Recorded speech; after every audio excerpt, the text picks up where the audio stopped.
천년의 세월을 넘어 전해지는 우리 옛 노래, 고려시대의 경기체가와 조선의 가사, 그리고 고려가요와 추도 향가까지 아름다운 고전시가의 노랫말을 들려드립니다. 먼저 축계별곡은 고려 후기 충수광 영간의 문신이자 학자인 근제 안축이 지은 전 5장의 경기체가입니다. 제1장 수능의 수려한 지세와 역사적 자부심입니다. 중령의 남쪽, 안동의 북쪽, 소백산 앞자락의 천년의 흥망성쇠 속에서도 한결같은 풍류를 간직한 수능 성안이로구나. 다른 시대에 없던 취화봉에 충수광의 태를 묻었으니 나라의 중흥을 빚어낸 이 훌륭한 광경 그 어떠합니까? 맑은 바람 부는 누각과 고려와 원나라, 양국을 주름잡는 높은 벼슬아치들이 모였으니 산수가 맑고 고결한 이 광경 그 어떠합니까? 제2장 명승과 사찰을 유람하는 풍류 생활입니다. 숙수루, 복전대, 승림정자, 초암동, 웃금계, 그리고 멀리 경치를 모아보는 치원루 위에서 반쯤 취하고 반쯤 깬 채 붉고 흰 꽃. 만발한 산비 내리는 속에 절간을 찾아 논이는 풍류 광경 그 어떠합니까? 고향의 호탕한 술벗들과 구슬신을 신은 귀한 손님. 3,000명이 손을 맞잡고 서로 정답게 따르는 광경 그 어떠합니까? 제3장 향교에서 학문을 닦는 선비들의 기상과 급제입니다. 채색 봉황이 날고 옥룡이 서린 듯한 푸른 산 소나무 기슭, 지필봉과 벼루 먹물 같은 연묵지가 있는 재은의 향교에서 마음은 유학 경전인 육경의 뜻을 두고 기계는 천고의 이치를 궁구하는 공자의 문도들이 봄에는 시를 외우고 여름에는 검은고를 타며 공부하는 광경 그 어떠합니까? 해마다 3월이면 먼 과거 길에 올랐다가 길을 비키라 소리치며 과거 급제한 신진 관원을 맞이하는 광경 그 어떠합니까? 제4장 고향의 기녀와 정을 나누던 풍류와 그리움입니다.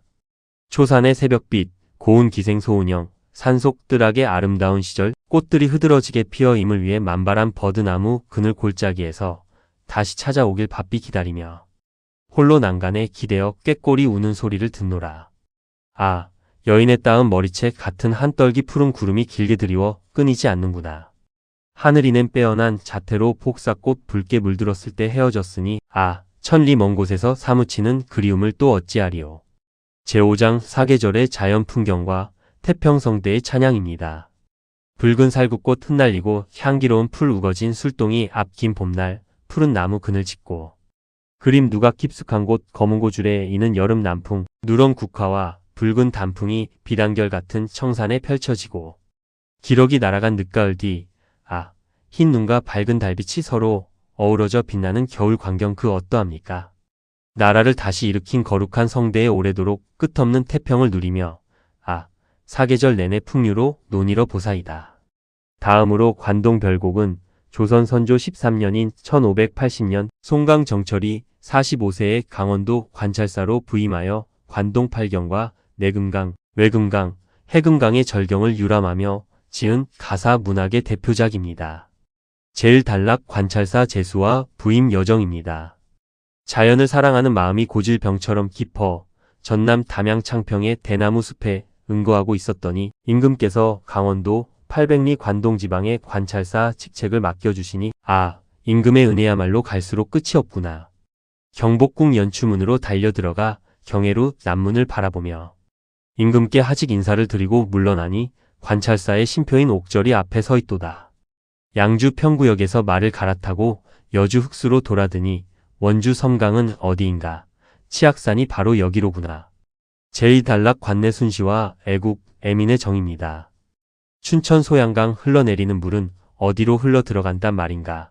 한강으로 흘러 임금께 닿겠지. 나라를 떠나온 외로운 신하가 서울을 바라보니 백발만 자꾸 늘어나는구나.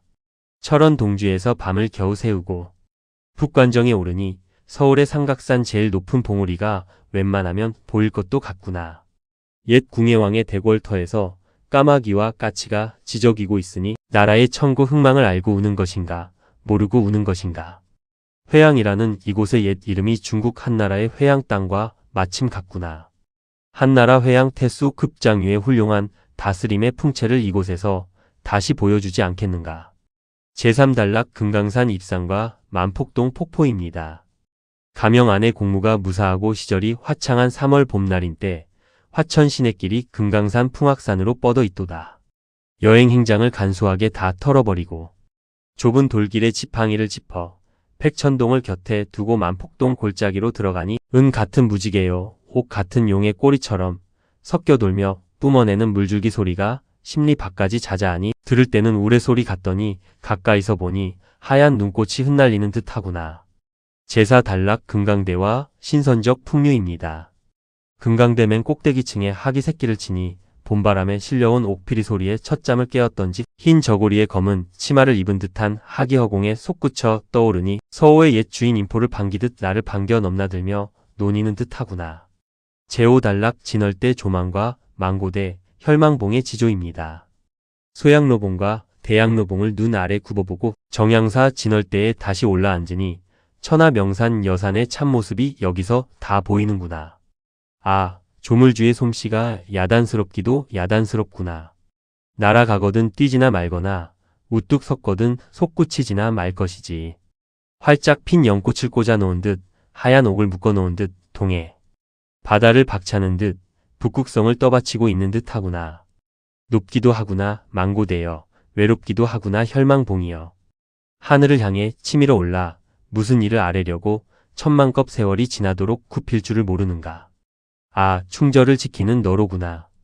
너같이 굳은 지조를 지닌 존재가 세상에 또 있겠는가. 제육단락 계심대 조망과 비로봉의 호연지기입니다. 계심대에 다시 올라 중앙성을 바라보며 12,000봉을 낱낱이 헤아려 보니 봉우리마다 맺혀 있고 끝마다 서린 맑은 기운, 맑거든 깨끗하지나 말거나 깨끗하거든 맑지나 말 것이지. 저 맑고 빼어난 기운을 온전히 흩어 내어 나라를 구할 인재를 만들고 싶구나. 삼봉우리의 형상도 끝이 없고 산세의 변화도 다양하도다. 천지가 처음 생겨날 때 저절로 된 것이련마는 이제 와서 유심히 바라보니 조물주의 깊은 뜻이 담겨 있도다. 금강산 최고봉인 비로봉 꼭대기에 올라가 본 사람이 과연 누구란 말인가. 공자께서 동산에 올라 노나라가 좁다 하고 태산에 올라 천하를 작다고 여겼다는데 노나라 좁은 줄도 우리는 잘 모르겠거늘 넓고 넓은 천하를 어찌하여 작다고 여겼단 말인가. 아, 공자의 저 높고 아득한 정신적 경지를 어찌하면 알 수 있겠는가. 오르지 못하는 비로봉을 바라보며 발길을 돌려 내려가는 것이 무엇이 이상하겠는가. 제7단락 활용소와 선정의 포부입니다. 원통골 좁은 길로 사자봉을 찾아가니 그 봉우리 앞 넓은 바위가 활용소가 되었구나. 천년 묵은 늙은 용 같은 맑은 물줄기가 굽이굽이 서려 있어 밤낮으로 흘러내려 넓은 동해 바다로 이어졌으니 구름과 바람을 언제 얻어 사흘 동안 흡족하게 내리는 단비를 내리려 하는가. 그늘진 낭떠러지 바위 틈에 시들어가는 풀들을 저 비로 다 살려내고 싶구나. 제8단락 불정대 12폭포의 장관입니다. 마하연, 묘길상, 안문제를 넘어 내려가 썩은 외나무 다리를 건너 불정대에 올라서니 천 길이나 되는 깎아지른 절벽을 허공에 세워두고 은하수 큰 구비를 마디마디 베어내어 실처럼 가닥가닥 풀어서 배처럼 걸어 놓았으니 산수 지리지에는 12구비라 적혔으나 내가 보기에는 그보다 훨씬 여럿이로구나. 이태백이 지금 살아서 다시 의논하게 된다면 중국 여산 폭포가 여기보다 낫다는 말은 차마 하지 못하리라. 제구단락 동해 바다로의 출정입니다. 산속 풍경만 줄곧 보겠는가. 이제는 푸른 동해 바다로 가자꾸나. 뚜껑 없는 가마를 타고 천천히 걸어 산영루에 올라앉으니 영롱하게 흐르는 맑은 시냇물과 여러 소리로 지저귀는 새들은 나와의 작별을 아쉬워하며 원망하는 듯하고 깃발을 휘날리니 오색 빛깔이 넘나드는 듯하며 북과 나파를 섞어 보니 바다 안개가 다 거치는 듯하구나. 고운 모래밭길에 익숙한 말이 취한 신선인 작자 자신을 비스듬히 태우고 바다를 곁에 두고 해당화 핀 모래펄로 들어가니 날아가는 백구야 괜히 날아오르지 말아라. 내가 너희 벗인 줄 어찌 알고 두려워하느냐. 제10단락 총석정 사선봉의 장관입니다. 금난구를 돌아들어 총석정에 올라가니 옥황상제가 사는 배공로에 부서진 기둥. 내 개만 우뚝 서 있는 듯하구나. 옛날 명장인 공수가 만든 작품인가. 귀신의 도끼로 다듬어낸 것인가. 후태여 육각형의 기둥 모습은 무엇을 본뜬 것인가. 제11단락 3일포와 신라 사선의 자취회고입니다. 고성 땅을 저만치 두고 3일포를 찾아가니 붉은 글씨는 바위에 뚜렷하게 남아있건만 이곳을 찾았던 신라의 네 화랑은 어디로 갔는가? 여기서 사흘 동안 머무른 뒤에 또 어디로 가 머물렀던가? 선유담이나 영랑호에 가 머물렀는가? 청간정이나 만경대 등 몇 군데에 앉아 논의렀던가? 제12단락 의상대 일출과 간신에 대한 경계입니다.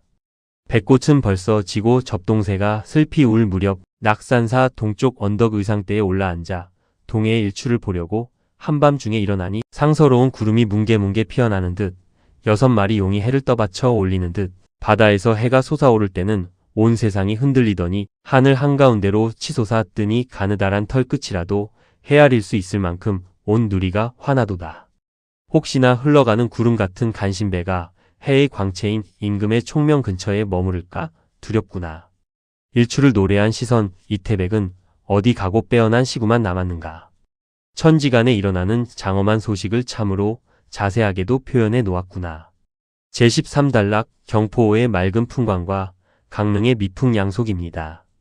해 질 무렵 현산의 철쭉꽃을 잇따라 밟으며 신선이 타는 화려한 수레를 타고 경포호로 내려가니 심리에 걸쳐 맑고 흰 비단을 다리고 다시 다려놓은 듯 잔잔한 호숫물이 울창한 소나무 숲속에 끝없이 펼쳐져 있으니 물결이 잔잔하기도 잔잔하여 물속의 모래알까지 낱낱이 헤아릴 수 있겠구나.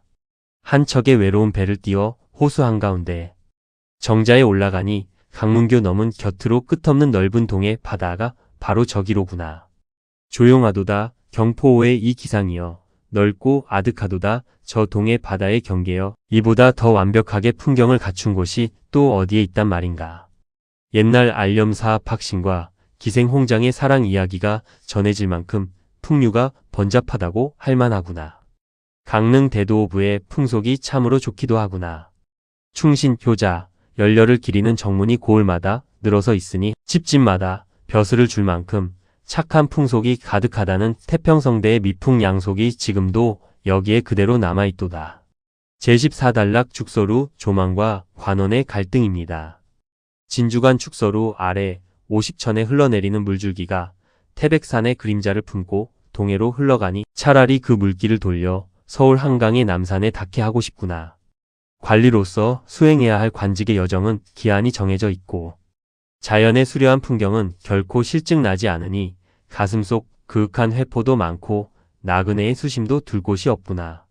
신선이 탄다는 뗏목을 띄어 북두칠성과 견우성으로 향해 신선세계로 가볼까? 사선을 찾으러 신선이 산다는 붉은 동굴에 머물러 볼까? 제15단락 망양정 파도의 장관입니다. 하늘 끝을 끝내보지 못하여 망양정에 올라서니 바다 밖은 하늘인데 하늘 밖에는 또 무엇이 있는가? 가뜩이나 성남 파도 같은 고래를 누가 놀라게 하였기에 물을 불어대고 뿜어대며 어지럽게 구는 것인가? 은산을 꺾어 내어온 세상에 흩뿌려 내리는 듯 사시사철 5월 한여름의 넓은 하늘에 백설 같은 하얀 물보라는 무슨 일로 흩날리는가? 제16단락 망양정의 월출입니다. 잠깐 사이에 밤이 깊어 바람과 거센 물결이 가라앉거늘 해 뜨는 동쪽 바다 지척에서 밝은 달이 솟기를 기다리니 상서로운 달빛 천줄기가 보이는 듯 하다가 다시 구름 속으로 숨는구나. 구슬을 깸 발을 다시 걷어 올리고 옥돌 계단을 다시 쓸며 샛별이 돋아오를 때까지 꼿꼿이 앉아 바라보니 흰 연꽃 한 송이 같은 둥근 달을 뉘라서 하늘에 보내셨는가. 이렇게 아름답고 맑은 세계를 세상 모든 백성들에게 다 보여주고 싶구나. 신선이 마신다는 유아주를 가득 부어 들고 달에게 묻기를 영웅호걸들은 다 어디로 갔으며 신라의 네 화랑은 누구이던가. 아무나 만나보아 영웅과 사선의 옛 소식을 묻고자 하니 신선이 산다는 동해 복례산으로 갈 길이 멀기도 멀구나. 제17단락 꿈속의 신선과 애민정신의 승화입니다. 소나무 뿌리를 베고 누워 얼핏 풋잠이 들었더니 꿈에 한 신선이 나타나 나에게 이르기를 그대를 내가 어찌 모르겠는가. 그대는 본래 천상계의 진짜 신선이었다. 도교 경전인 황정경의 한 글자를 어찌 잘못 읽어 인간 세상으로 귀양 내려와 우리를 따르고 있는가. 잠깐만 가지 말고 내가 권하는 이 술 한 잔 마셔보어. 북두칠성을 술잔 삼아 기울이고 푸른 바닷물을 술로 길어 부어내어 신선이 먼저 마시고 나에게도 먹이거늘 서너 잔을 거푸 들이켜니 부드러운 봄바람이 솔솔 불어와 두 겨드랑이를 치켜 올려주니 구말리 높고 넓은 하늘로 조금만 날개짓하면 날아오를 것만 같구나. 이 좋은 신선의 술을 가져다가 온 세상에 골고루 나누어 부어온 백성을 다 취하게 만든 후에 그제야 다시 만나 우리 또 한 잔을 기울입시다. 말이 끝나자마자 신선은 학을 타고 아득한 공중으로 날아 올라가니 공중에서 들려오는 옥피리 소리가 어제 들렸던가 그제 들렸던가 아득하기만 하구나. 나도 문득 꿈에서 깨어나 아래로 바다를 굽어보니 바다의 깊이를 모르거늘 바다의 끝인들 어찌 알겠는가. 밝고 둥근 달빛이 온 산과 온 세상 마을마다 비추이지 않은 곳이 없도다. 다음으로 정과정은 고려 의종 때 문신 정서가 유배지에서 임금의 부름을 기다리며 지은 고려가요 소교입니다. 내가 임을 그리워하여 슬피 울고 지내더니 산에서 슬피 우는 접동새와 내 신세가 비슷합니다. 나를 헐뜯는 참소가 사실이 아니며 거짓이라는 것을 새벽달과 샛별만이 알고 계실 것입니다. 너기라도 임과 함께 한 곳에서 살아가고 싶어라. 나에게 죄가 있다고 우기던 사람이 누구였습니까? 허물도 죄과도 정말이지 전혀 없습니다. 모두 다 나를 헐뜯기 위해 꾸며낸 말입니다. 슬프고 억울하구나. 임께서 나를 벌써 잊으셨습니까? 임이여 마음을 돌려 제 진심을 들으시고 다시 사랑해 주소서. 다음 작품 한림별곡은 고려 고종 영간의 한림원에 속해 있던 여러 문인 학자들인 한림제요가 공동으로 창작한 최초의 경기체가입니다. 제1장 당대 명문장가들의 글솜씨와 과거 시험장 풍경입니다. 유원순의 문장, 이인로의 시, 이공로의 사륙별려문, 이규보와 진화의 두 운을 띄워 거침없이 써 내려간 글, 유춘기의 책문, 민광균의 경서 해설, 김양경의 시와부, 과거 시험장의 그 훌륭한 광경 그 어떠합니까? 금학사 금의 문화에서 배출된 수많은 옥 같은 제자들, 나를 따를 사람이 몇 분이나 되겠습니까? 제2장 박람강기한 독서 편력과 학문적 자부심입니다. 당서와 한서, 장자와 노자, 한유와 유종원의 문집, 이백과 두보의 시집, 왕이지의 난정기, 백거이의 문집, 모시와 상서, 주역과 춘추, 주공과 대덕의 얘기, 주석까지 곁들여 줄줄 외우는 광경 그 어떠합니까? 태평광기 400여 권의 방대한 서적을 두루 섭렵하여 읽어 젖힌 광경 그 어떠합니까? 제3장 뛰어난 서의 필법과 명필들의 솜씨입니다. 안진경체, 비백서, 행서와 초서, 전서와 주서, 과두서, 우세남체와 유공권체, 반상의 흰 붓과 소동파의 양털붓을 쥐고 비벼대며 붓으로 점을 힘차게 찍어내는 광경 그 어떠합니까? 오생과 유생 두 화가의 뛰어난 붓놀림, 그 필법의 광경 그 어떠합니까? 제4장 화려한 주연과 풍류의 멋입니다.